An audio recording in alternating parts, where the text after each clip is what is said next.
Hello hi students, welcome to Vinayak believers classes. So students, आज मैं आपको रेशे ही कंटिन्यू करवा रही हूँ। आर्लोन रेशा मैं आज आपके लिए लेकर आई हूँ जो एक सिंथेटिक फाइबर के अंदर आता है। सो चलिए without wasting time let's start the topic. आर्लोन से हम चलते हैं। आर्लोन के बारे में पढ़ेंगे आज हम, इसकी निर्माण प्रक्रिया पढ़ेंगे और इसके बारे में थोड़ी सी जानकारी लेंगे।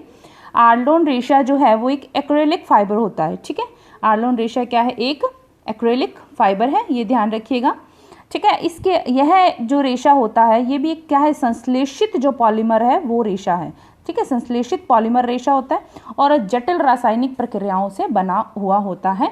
रासायनिक प्रक्रियाएं इसके ऊपर करवाई जाती हैं, वही तभी ये रेशा रेडी होता है, ठीक है। और इसके अंदर की अगर बात करें तो इसमें अणुओं की जो संरचना होती है, वो क्या होती है? पॉलीमर की एक लंबी श्रृंखला होती है, ध्यान रखिएगा।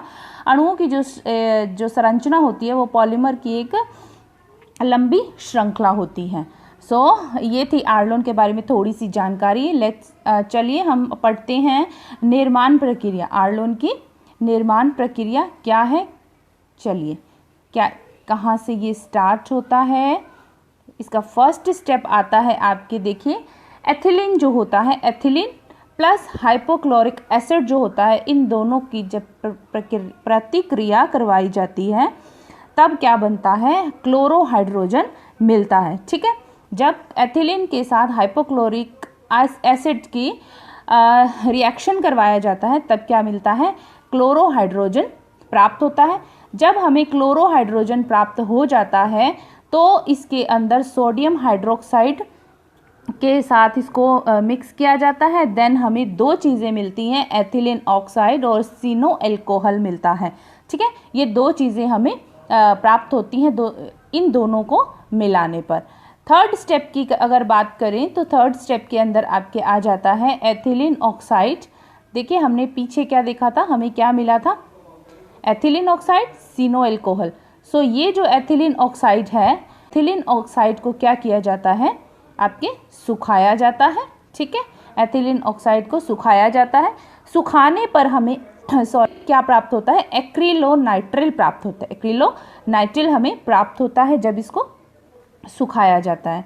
देन आपके इसमें हम देखते हैं जब एक्रिलोनाइट्रिल को के अंदर पानी डाला जाता है, देन प्रतिक्रिया करवाई जाती है, तब एक पॉलीमर प्राप्त होता है, ठीक है। तब हमें एक पॉलीमर प्राप्त होता है और इस पॉलीमर के टुकड़े किए जाते हैं। इस पॉलीमर के क्या किए जाते हैं? टुकड़े किए जाते हैं। टुकड़े करने के बाद इन टुकड़ों को क्या किया जाता है? एक घोलक में घोला जाता है, ठीक है। घोलक में घोलने के बाद हमें क्या मिलता है? गाढ़ा विस्कस घोल प्राप्त होता है। पॉलीमर के टुकड़े किए जाते हैं, इन टुकड़ों को घोलक में घोला जाता है, देन हमें क्या प्राप्त होता है? गाढ़ा विस्कस घोल प्राप्त होता है। और गाढ़ा विस्कस जो घोल होता है इसी को क्या करते हैं? आपके स्पिनरेट के छिद्रों से निकाला जाता है, ठीक है। स्पिनरेट के छिद्रों से निकाला जाता है और तब आर्लोन का जो रेशा निकलता है, देन उसको खींचा जाता है और हमें एक आर्लोन का रेशा प्राप्त होता है, ठीक है। ये इसकी निर्माण प्रक्रिया है। कौन कौन से रसायन यूज़ किए जाते हैं, मैंने आपको बताया कौन कौन से केमिकल्स इसमें यूज़ किए जाते हैं इसकी निर्माण प्रक्रिया में। तो इस तरह से हमें जो रेशा प्राप्त होता है वो क्या होता है? आर्लोन का रेशा पतला होता है, मजबूत भी होता है, बारीक भी होता है, ठीक है। और उसके बाद इसको क्या किया जाता है? स्पूल पर लपेट लिया जाता है, ठीक है। चलिए नेक्स्ट हम पढ़ते हैं आर्लोन की विशेषताएं। आर्लोन की विशेषताओं में क्या आ जाता है? भौतिक विशेषताएं, रासायनिक विशेषताएं, दो विशेषताएं होती हैं। भौतिक विशेषताओं में हम पढ़ते हैं इसके संगठन की बात करें तो संगठन जो होता है इसका, एक्रिलोनाइट्रिल 85% पाया जाता है इसमें, और एक्रिलोनाइट्रिल के अंदर कार्बन, हाइड्रोजन, ऑक्सीजन और नाइट्रोजन के अणु पाए जाते हैं, ठीक है। भौतिक विशेषताओं में सूक्ष्मदर्शी रचना की बात की जाए तो सूक्ष्मदर्शी से देखने पर इसके रेशे कैसे होते हैं? चिकने दिखाई देते हैं, चमकदार दिखाई देते हैं और इसकी जो संरचना होती है वो बॉन के जैसी दिखाई देती है, मीन्स की हड्डी के जैसी इसकी संरचना जो है वो दिखाई देती है। मजबूती की अगर बात करें तो देखिए, जो आर्लोन का जो रेशा होता है वो आपके कमज़ोर रेशा माना जाता है। लेकिन ऊन से थोड़ा अधिक शक्तिशाली होता है। वैसे ये रेशा कमज़ोर होता है, लेकिन अगर इसकी बात करें तो ऊन से ज़्यादा शक्तिशाली होता है। और जो ये आर्लोन के रेशे होते हैं इनमें गर्माहट ज़्यादा होती है, ठीक है, ये रेशे वार्म्थ होते हैं, ठीक है, इनमें गर्माहट ज़्यादा होती है, ये आप ध्यान रखिएगा। तो देखिए ऊन से अधिक शक्तिशाली का मतलब से ये आपको समझ में आ रहा होगा कि ये ऊन से ज़्यादा वार्म्थ होते हैं, ज़्यादा गर्माहट प्रदान करते हैं। चमक की अगर बात करें तो देखिए इसमें आर्लोन का जो रेशा है इसमें सिल्क का रेशा जो था वैसी इसमें चमक होती है, ठीक है, चमकदार होता है ये। ताप के कुचालक होते हैं, इसी कारण से तो ये क्या होते हैं, शरीर को जो गर्मी भी प्रदान करते हैं, ठीक है, शरीर को गर्मी प्रदान करता है ताप के, ये मीन्स की heat, bad conductor of heat होते हैं, ठीक है, इसीलिए ये गर्माहट प्रदान करते हैं, गर्मी प्रदान करते हैं शरीर को। लेकिन ये जो होता है आर्लोन का रेशा जो होता है वो देखने में आपके ऊन से मोटा होता है, देखने में तो आपको लगेगा कि ऊन से ज़्यादा थिक है, बट ये वैसे इसका जो वेट होता है वो क्या होता है, लाइट होता है, ठीक है, वेट इसका क्या होता है, लाइट होता है, देखने में इसका जो रेशा है वो मोटा दिखाई देता है। ओके, उसके बाद हम बात करते हैं, देखिए आर्लोन का रेशा जो है ये मोस्टली किन चीज़ों के लिए है, इसका जो उत्तम जो इसका अगर उपयोग करें तो ये आपके स्लैक्स हो गया, जैसे आप डालते हैं हम आपके लेगिंग्स जिसको बोला जाता है, सूट है, Jersey, cardigan, sweater, pullover, shawl, ठीक है, ये सब चीज़ें आर्लोन के रेशे से बनाई जाती हैं, ठीक है। चलिए नेक्स्ट हम देखते हैं, इसके अंदर आपके अवशोषकता का अभाव होता है। देखिए ये जो है आपके आर्लोन के जो वस्त्र होते हैं इनमें नमी को अवशोषित करने का जो गुण है वो नहीं पाया जाता, इसमें नमी को अवशोषित नहीं करता, ये अभाव होता है, ठीक है।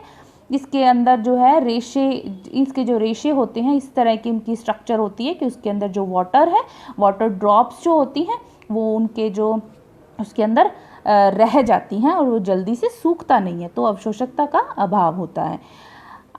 प्रत्यास्थता का अभाव, प्रत्यास्थता का बिल्कुल इसमें अभाव होता है, क्योंकि जब ये रेशा निर्माण प्रक्रिया में रेडी किया जाता है तो लास्ट में मैंने आपको बताया स्पिनरेट के छिद्रों में से निकालने के बाद इसको खींचा जाता है, तो उस वक्त इसकी जो प्रत्यास्थता है वो बढ़ जाती है, तो उसके बाद जो है ये रेशे की प्रत्यास्थता का अभाव होता है, जो खिंचाव के टाइम जो इसकी जो लेंथ होती है वो बढ़ जाती है, तो उसके बाद वो नहीं बढ़ता, जितना बढ़ना होता है वो उस वक्त बढ़ जाता है, ठीक है। प्रतिस्कंदता अधिक होती है, अगर इसके रेशों को हम ये जो रेशा है खींचेंगे तो ये अपनी पुनः उसी शेप में आ जाता है, सो ये इसमें प्रतिस्कंदता और जो है तनाव, जिसको बोलते हैं तनाव सामर्थ्यता, ठीक है, वो भी अधिक होता है, ठीक है। इसमें खींचतान से ये रेशे मजबूत होते हैं, टूटते नहीं हैं, तो तनाव सामर्थ्य भी अधिक होता है, प्रतिस्कंदता भी अधिक होती है, और आपके इसमें शिकन प्रतिरोधकता का गुण अधिक पाया जाता है। देखिए इसमें